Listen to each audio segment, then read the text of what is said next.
Gareth Evans, pennaeth mathemateg, maes dysgu a phrofiad mathemateg a rhifedd. Y maes dysgu mathemateg a rhifedd rydym yn dilyn y pecynnau gwaith sydd â gael ar y wefan yr adran www.mathemateg.com. Yma mae'r holl becynnau gwaith a gael yn ddwyieithog ac yn cael eu cefnogi gan gannoedd o fideos ar sianel YouTube yr adran Adolygu Mathemateg.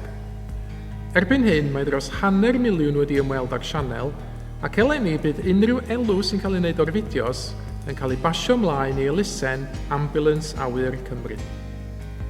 Rydym yn cynnal amrywiaeth o weithgareddau allgyrsiol yn yr adran gan gynnwys twrnament dartiau a chystadleuaeth Times Tables Rockstars sy'n cael ei gynnal ar y ddiwrnod yr Eisteddfod ysgol. Rydym yn edrych ymlaen at eich croesawu i astudio fo'r adran ble mae pawb yn cyfri.